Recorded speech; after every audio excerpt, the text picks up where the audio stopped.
What's going on, everyone? Welcome to a Football Friday edition of Back Here Play with Q. I'm your host, as always, Rich Quinones, and we are brought to you by our wonderful friends over at Play It Again Sports, 1450 Clemensburg Road. Winter, we are in the midst of it. Yes, we know on the East Coast they got snow equipment, boots, hats, gloves, skis, everything you guys need to know, everything you guys really need. Swinging there now with the AFC NFC Championship games among us this weekend. They got a lot of shirts, hats, tees, mugs, throwback jerseys, so you can get a Barry Sanders. You can turn around and get a Joe Montana if you wanted to.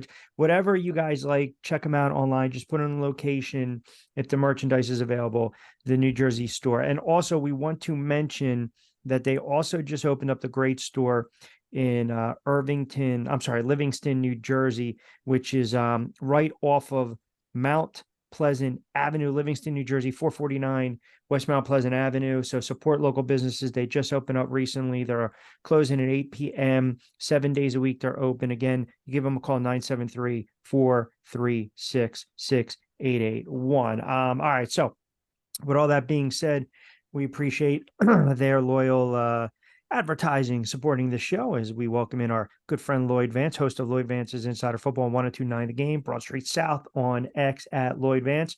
Here we are, 20-something odd weeks in the books. We can dissect, we can debate, we can recap the entire season as a whole. But you know what? You got the AFC Championship, you got the NFC Championship. Detroit looking to pull the upset off on the road, going to San Francisco, the top seed. Kansas City having to go on the road to take on Baltimore, the top seed as well. So first and foremost, always appreciate a couple moments. And, let's start with the AFC side for a moment. I mentioned this the other night, and I wanted to get your thoughts. I think this game has the potential to being a referendum on the career of Lamar Jackson. So maybe Monday or Tuesday when we recap everything on BYP and on Q, and you do on your show as well, are we going to have the conversation where he outplayed Patrick Mahomes and this is why he's the MVP? Or are we going to have the conversation, just came up short, still not that guy, and this is why Patrick Mahomes is one of the all-time greats, albeit assuming that Kansas City wins the game. So how do you look at this game with that narrative when it comes to Lamar Jackson? Yeah, Q, it's almost like, watch a basketball game. And we know it's a team game, but it's all going to come down to the superstars. And you have last year's MVP, Patrick Mahomes, Yep. and then you have this year's presumptive MVP, Lamar Jackson, who everybody has the bullseye on his back. Obviously, last week, a good quality win for him. He came into this playoffs as a starter, 1-3, 0-2 at home. He does get that home win. Now he can kind of move forward, not worry about his resume, just go out and play. And that's what he did, Q, in the divisional round against Houston. He played very free, ran the football when he had to for 100 yards in that game, 2 touchdowns, and he moved the chains. He wasn't worried about whether anybody thought he was a running back or a quarterback. He was just trying to get the job done and get his team to the next level. And that's what he's really got to concentrate on this week, Q. And it's a very tough assignment because we know the Kansas City Chiefs coming in there, Andy Reid, Patrick Mahomes, 6 Yep. straight AFC Championship games, which is an incredible record. But Baltimore, they've never had home field advantage for a big game situation like this. First time in Baltimore probably since the old Colts in 1971 or so. And this is Baltimore's chance to really get behind their team. So it's going to be a great atmosphere, and I'm really looking forward to this game. I think going into this game, it's probably overstated and cliche when we talk about the trenches, but I just look at Kansas City and I don't know if they're on borrowed time. It's been a ridiculous run, but we saw the wide receivers have let Patrick Mahomes down. Kelsey seems to be reborn. Pacheco, hopefully he's a full go. 50-60% of them, they need Isaiah Pacheco out there, runs the ball so hard. Wide receivers worry me a little bit. I think the fact that you're going to have a Roman or spy on Lamar Jackson, especially on third and short situations, defensively, if you're a Kansas City fan, that scares me a little bit. it seems as though it's set up now where all the pieces are in place, where it's Lamar Jackson's time. I mean, Patrick Mahomes is still a relatively young quarterback. He's going to have a brilliant career.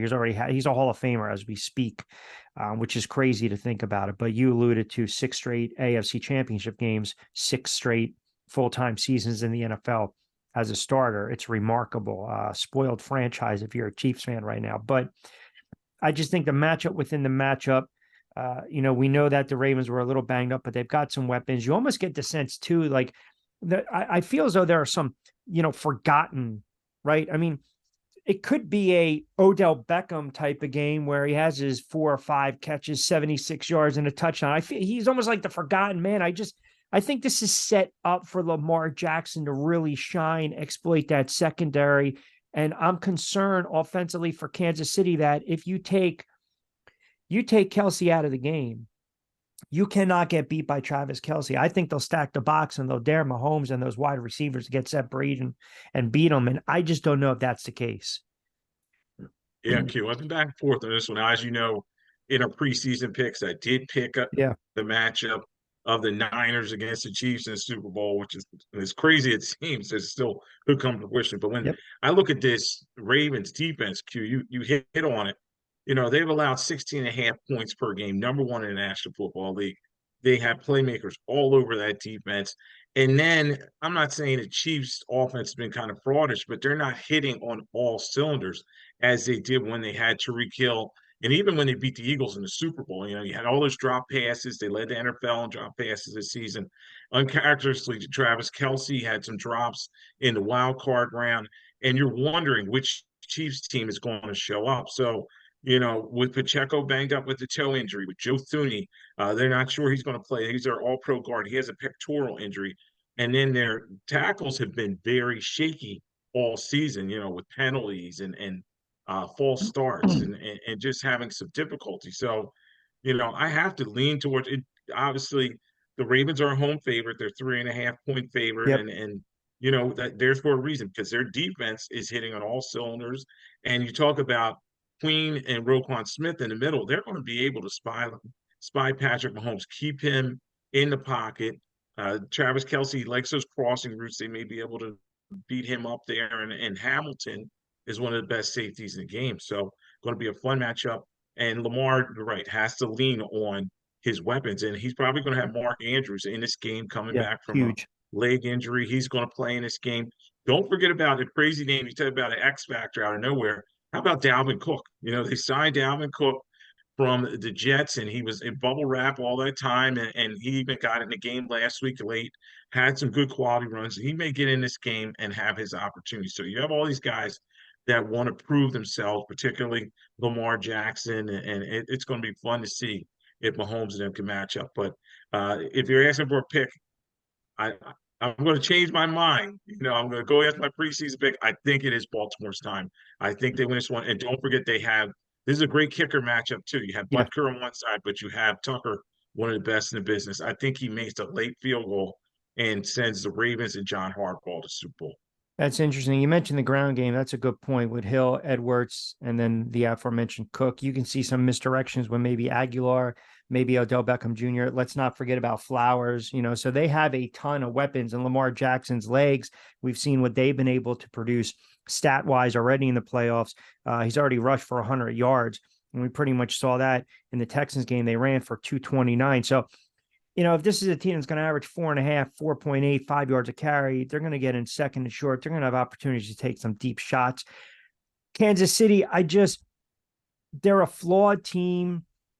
They haven't, I've seen nothing. And I think it really started with Detroit going in on a Thursday night to open up the season and beating them. I mean, look, you can look at Kansas City all you want and you can say, hey, they won their 10, 11 games.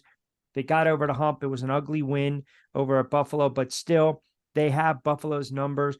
How much can you really put on Mahomes at this point? Like, other players have to bail him out, and that's got to be Kelsey, Scantling, Rice. Hardman's been a disaster. Pacheco is a very good weapon. Richie James maybe will have a couple opportunities. That's why you mentioned special teams. Keep an eye out for special teams. He's been prone to fumble punts as well. So again, just things we're throwing out there in case it's a short field. for the Baltimore Ravens. Is this a game where Mahomes is going to have to sling it 50 times? I mean, if that's the case, then you're looking at Pacheco probably not even getting 15 to 20 touches. And I believe Pacheco needs to get 20 plus touches in this game. But Patrick Mahomes, if we come in on the air on Monday, Tuesday and say Patrick Mahomes dropped back to pass 45, 50 times, I don't see Kansas City winning that type of game. Yeah, Q. And the key thing is if he drops back that many times, you have Jadeveon Clowney and that pass rush of the Ravens are going to be able to attack the tackles of the Chiefs who have struggled this season. I think they're going to be able to get pressure on him. And then Mahomes has made some uncharacteristic mistakes this season. Q. Yep. He's had double-digit interceptions. I think he threw 14 or so in a regular season. And the thing is, the Chiefs are 10-0 when they score 21 points. But I just don't know if the Ravens are going to allow 21 points to anybody. So this is a tough defense. You have McMichael, who's looking at opportunities around the league. He's defensive coordinator of the Ravens. A lot of people are talking him up. He has his unit playing very well. And this is their opportunity. So you never want to count out Mahomes. You never want to count out Andy Reid. But definitely, I think the Ravens, this is their opportunity to really take a step forward. Yeah, I like Baltimore. I like them on the money line. I like them laying the points as well. As you mentioned, I just think it's their time, even though this is almost like the Tom Brady Patriots, never count them out.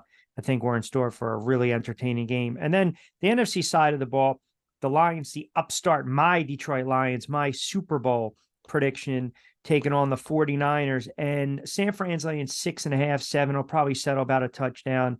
I can tell you off the bat, I do like the total on this one. I think it's going to go. I like the over in this one. I think it's going to be one of these crazy type of high scoring games, but I want to start with the 49ers for a moment because this was brought up on my show earlier the week.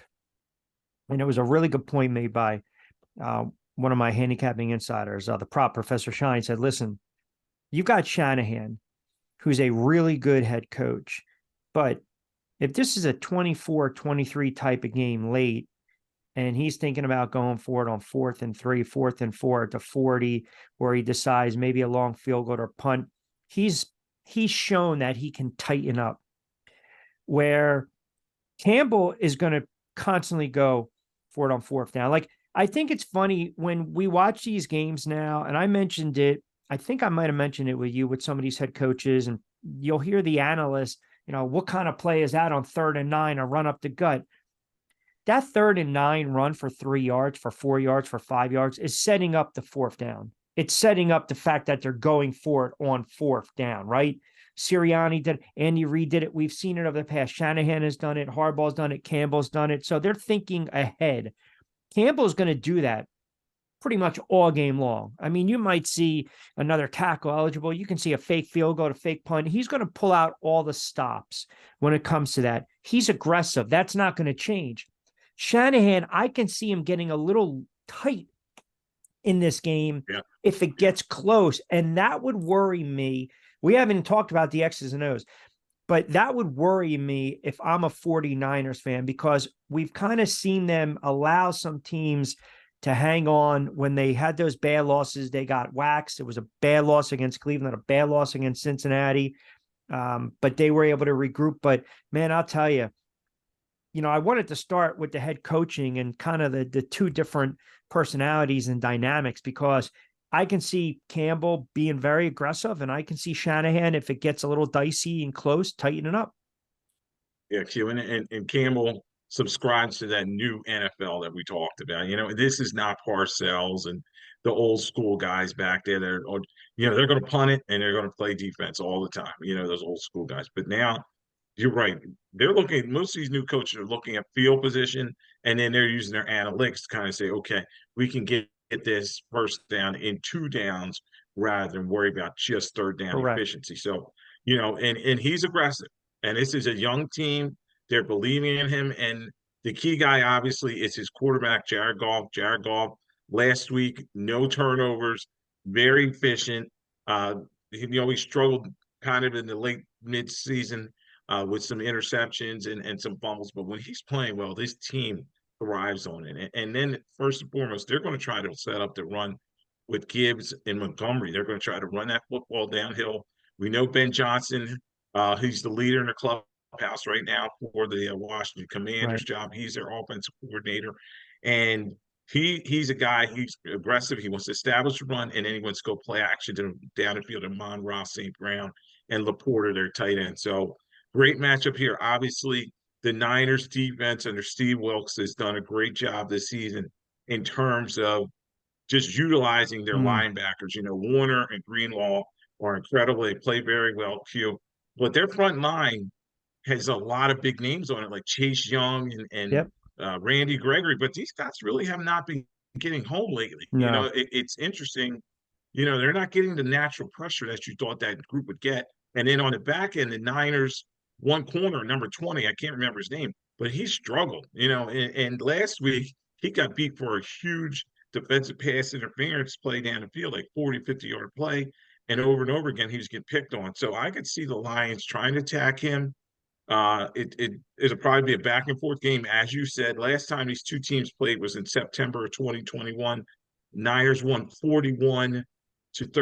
So it shows you, it could be a track meet. Now, hopefully the weather conditions will cooperate. Last week it was rainy and cold out there in San Francisco, but I do expect a lot of scoring, and there's a lot of players here that just have explosiveness on both sides.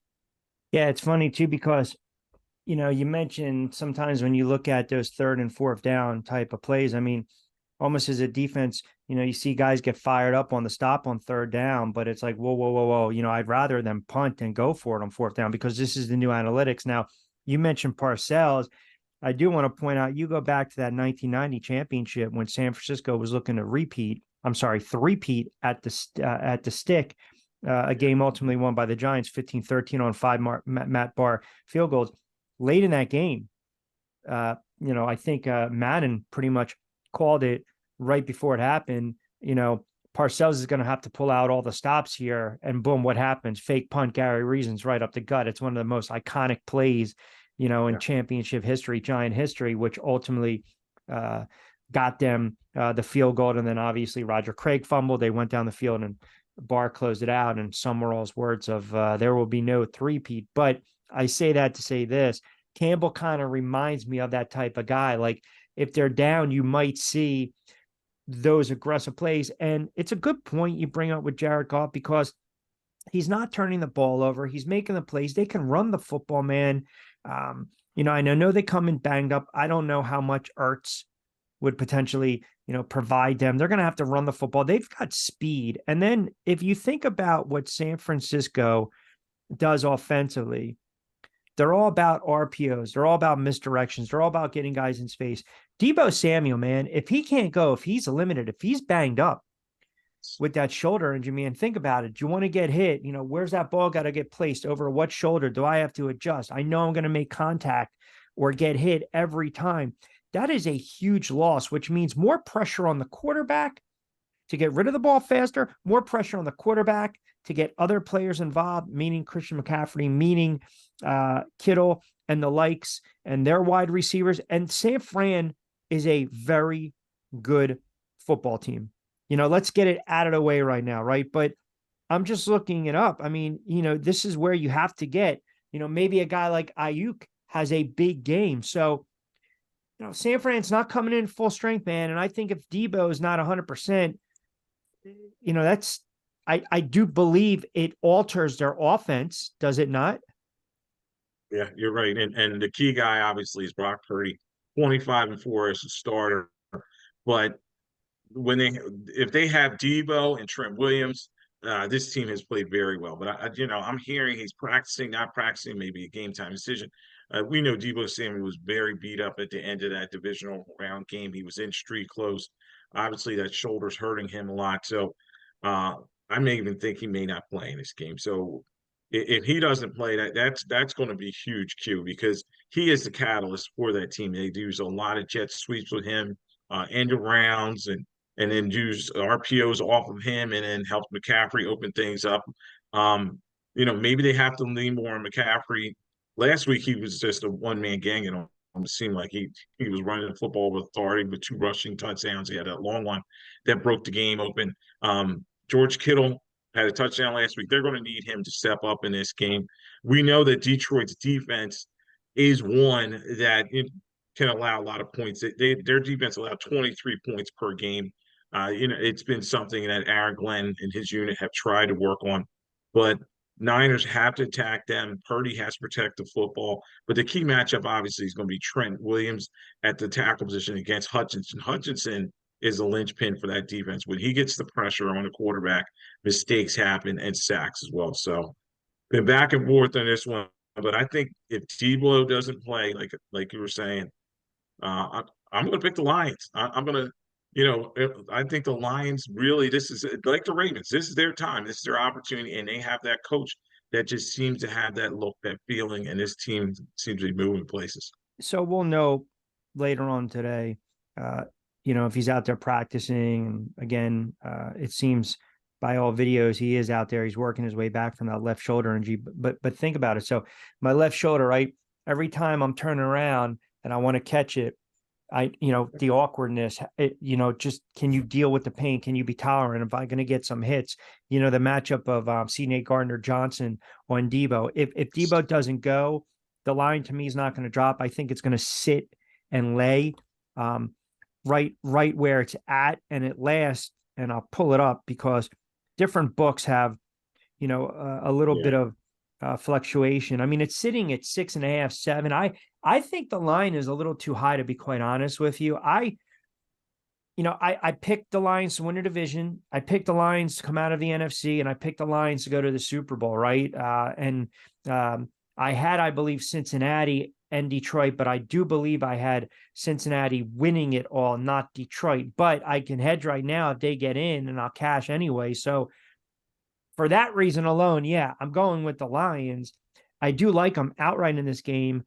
I just, I keep going back to just we've seen it time in and time out again throughout these NFC playoffs, these AFC playoffs, and really the NFL playoffs over the last 15, 20 years. There's always a key moment. There's moments in a game, several moments where, the coach, if you gave him truth serum, the losing coach afterwards turns around and says, man, maybe we should have deferred. Maybe we shouldn't have kicked off. Maybe we should have received. Maybe I should have punted. Maybe I shouldn't have gone for it. Maybe I should have lined up for that field goal late.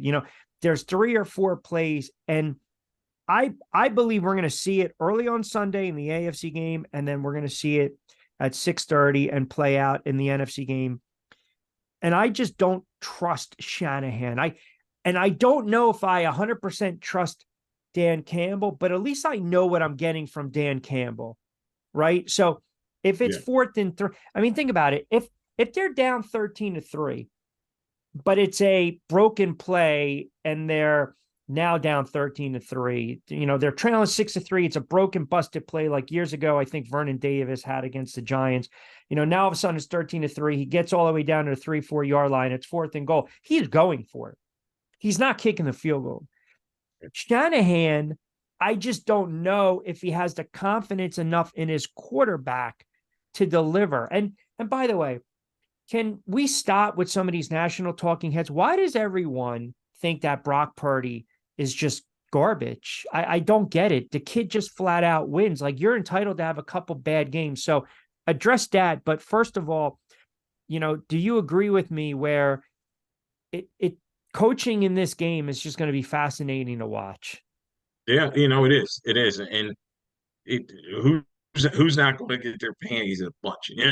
Who's going to not be scared? The big mo is what it's all about, momentum. And when I look at the Lions, they're a team that's playing with no fear. They're relaxed. They're going out there making plays. They're young. They're exciting. Mm-hmm. And we've seen this over and over again with the upstart team that wins the Super Bowl. Think about a couple of years ago with the Rams. The Rams just had that look where they were just going to get it done. You know what I mean? And that's the way I feel when I look at the Lions. The Lions, they're going to do whatever it takes. And the thing is with the Niners, as you said, last week they won the game, Rusty. but they showed that they were kind of flawed. And it's like, okay, they had some penalties, and Purdy was not throwing at the high efficiency that everybody thought he would. And so there's a lot of question marks in there. And you have a team, there's high expectations around the Niners, because as you said, everybody's always anointed Shanahan as this young up and coming coach, because he's from that McVay tree, and he's buddies with all those guys, and who his father is and all that, Yeah. I think plays into that. But he has to step up and be the man. And Goff's already gone to Super Bowl. Yes, okay, he didn't win the game, but he's already been there. And then you talk about Purdy. Q, I think he's a guy who suffers from a lot of people are saying, well, he just has too much around. You know what I mean? But every great quarterback has always had big time playmakers around him. I mean, Steve Young had Jerry Rice and a bunch of other Joe guys around Montana, him, Tom Brady. Yep. Yeah, so you could always point to that. But when you look at Purdy, a lot of people are going to always say, okay, he's Mr. Irrelevant. But I think he's proved past that. Now, the thing is, he needs that signature victory, and that's what this could be for him, that he can put a stamp on a Well, game. You wonder if they're losing, though. I don't know if him and Shanahan have a comeback victory on that resume. So if they're losing this game and he has to put that drive together, I'll ask you, do you think Purdy's the guy that can get that done? I do, and I think I'm really tired of hearing some of these former players just say he can't raise the level of his teammates. Well, I mean, you've got an all-pro tight end, you've got an all-pro wide receiver, you got an all-pro running back. Their levels raise. I mean, if you're talking about the secondary guys, it's also their job to step up. That's what you get paid to do. It works on both counts. So I think you're going to see a good game from Purdy. I do. Do I trust him late in the game? Sure, because look what happened last week. Back and forth, you needed to have that drive to win the game, to get ahead, to put him away. And that's exactly what he did. He was slow out of the gate. If Detroit is up 21-6, 49ers are in trouble. But if they're down 10, maybe even 13 going into third, going into the fourth, you got to see the playmakers take over. And if Samuel's not available, you've just lost one of your X factors right there. You've lost a big part of that offense. So the running back has to step up. McCaffrey will probably get his 25 touches, run him into the ground. Why not? It could be the last game of the season. Kittles is going to have his opportunities. I can see Purdy. I see this game being close, but my gut tells me that the Lions are going to pull something out of there, late, meaning it could be a fake punt. It could be a fake field goal. It could be oh my God, I can't believe they're going for it, up 3 with under 2 minutes to go on their own 30-yard line on 4th and 3 to try to close out the game because he does not want to put the ball back in San Francisco's hands in that offense. So to answer your question, yes, I think Purdy's a very good quarterback. I think he's a top 10 quarterback. I think people look at him, as you alluded to, where he was drafted, his draft status, and they think, the guy just wins. The kid wins. He's got weapons around him. Give me one quarterback that didn't have weapons, and we're going to sit there and say the same thing about him. We're not, right? Because Patrick Mahomes has had weapons. Brady's had weapons. Manning's had weapons. Roethlisberger's has weapons. Hell, Jalen Hurts has weapons. So I agree with you. But man, I see Detroit winning this game late. And I think it's going to be a potentially devastating loss for the 49ers when you factor in last year, Shanahan did not challenge that 4th down play, right? That play down the sideline. That was an obvious drop. Right about that, yeah. You got. Yeah, it was. Yeah. And it was early in the game. You know what I mean? Before Purdy got hurt, it changes the whole Yeah. complexion of that game, right? Yeah. So, man, I'm rolling with the Lions. I'm going to say it's a 34-31 Lions win. Yeah. And a key thing, Q, and I'm going to go with the Lions too. Key thing is the Niners kicker, a rookie, Moody. He has been very shaky all season. I mean, he's missed some big kicks here and there. Think about that game they lost to the Cleveland Browns. They had a chance to win it on his foot, and he shanks it, and that's one of their bad losses seeds. So I think he's due for a bad miss. We saw Bass do it last week for Buffalo, and I could see it happening this week to the Niners having that inexperienced kicker. So it should be a close game, entertaining game, but I just have a feeling the Lions are going to pull this one out. And as crazy it sounds, my preseason pick of a Super Bowl, I'm going against both teams. So Nothing wrong with that. I think it's going to be the Ravens and the Lions, and that would be the entertaining Super Bowl week. Yeah, I want to get into a lot of the coaching stuff next week, but I will ask your thought on the Falcons hiring Raheem Morris as their new head coach. And I guess what a lot of the NFL is telling you with guys like Pete Carroll and Bill Belichick still on the sidelines is they want to go younger. They want to go fresher face. They want to go maybe a different route when it comes to the hiring process and also the candidates that they're looking at. Yeah, Q, and it's the new NFL, as we said, and Morris had been there as an assistant. He had been an Mhm. interim head coach there. Yes, early in his career, he was a head coach of the Bucks, and he really wasn't ready for the job. And if you ask him, he'd say that. But he's done a great job in terms of architecting that defense for the Rams, and he's getting another opportunity, which is great around the NFL. And the thing is, you were alluding to, you're not having these retreads, and I'm not saying the game's passed by Belichick and Pete Carroll and these older guys, but it's changed, and they have that a lot. They have not adapted, to be honest with you. And I think you have these younger GMs that are looking at them and saying, you know what, I'll go younger. I can work with this guy. You know what I mean? I may not butt heads with them. Mm. Whereas a veteran guy like a Belichick, like a Carroll, they have personnel say so, and they want to run the whole show. So, this is a great opportunity for Morris and some of these other young coaches out there to get a chance. We talked about Antonio Pierce with the Raiders. Yep. It's good to see some fresh faces out there, and the NFL's moving in a good direction. He, of course, is Lloyd Vance at Lloyd Vance, NFL writer, historian, researcher, Inside Football with Lloyd Vance, and of course, host of his own show, Lloyd Vance's Inside Football, Broad Street South Network, PFWA award winner, former ESPN NFL Network contributor, and of course, Black College Football Hall of Fame selection committee, and a good friend to the show for many years, chiming in on BYP and on Q. And don't forget, catch him during the week. Lloyd Vance's Insider Football 1029 Broad Street South as well. So, all right, my friend, enjoy the games. I'm very curious to see how this plays out, and looking forward to the game ball and the lackey come next week. But we're kind of in Yeah, the same looking boat. forward to it. Yeah, it's gonna be a hell of Yeah, a you and week. I agree. I'm a little worried. We agree. So Yeah, right, let's see right. how this turns out. Yeah, we'll get two games at the margin of victory is 25 going the other way. That would not be good. But I always appreciate you jumping on board, pal. We'll do it again next week. All right, Q.